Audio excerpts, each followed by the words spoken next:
जय भीम, जय झूलेलाल, जय लहूजी, जय पप्पू कलानी, जय doctor Shrikant Shinde. Ulhasnagar महानगरपालिकेतील महापौर पदाची धुरा माझ्यावर सोपवल्याबद्दल मी सर्वांचे मनपूर्वक आभार मानते।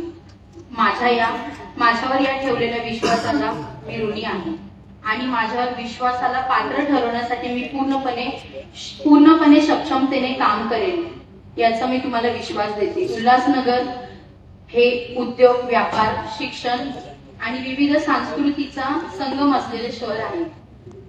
मात्र माझ्यासमोर आपल्याला शहरासमोर पायाभूत सुविधा, स्वच्छता, पाणी पुरवठा, वाहतूक, आरोग्य आणि पर्यावरण अशा अनेक आव्हानांचा डोंगर उभा आहे। या सर्व समस्यावर ठोस आणि नियोजनबद्ध उपाययोजना करणे हीच माझी प्राथमिकता असेल। आपण पुढील बाबींवर विशेष भर देणार आहोत। खड्डेमुक्त आणि दर्जेदार रस्ते, नियमित व स्वच्छता, पाणी पुरवठा, सांडपाणी व कचरा व्यवस्थापनाच्या सुधारणा, महानगरपालिकेतील रुग्णालयांमध्ये अधिक सुविधा, शाळांमध्ये गुणवत्तापूर्णता, आधुनिक शिक्षण, महिलांचं सक्षमीकरण, युवकांसाठी रोजगार। परंतु मान्यवरांनो, एक गोष्ट मी स्पष्ट करू इच्छिते, शहराचा विकास हा एकट्या महापौर किंवा एका पक्षाच्या प्रयत्नांनी शक्य नाहीये। शहराचा विकास हा आपण सर्वांच्या सहमूत प्रयत्नांवर अवलंबून आहे।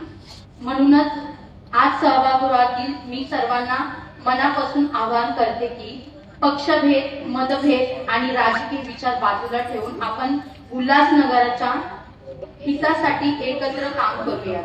आपली साथ, आपला पाठिंबा आणि आपले सहकार्य मिळाल्याशिवाय शहराचा विकास शक्य होणार नाही।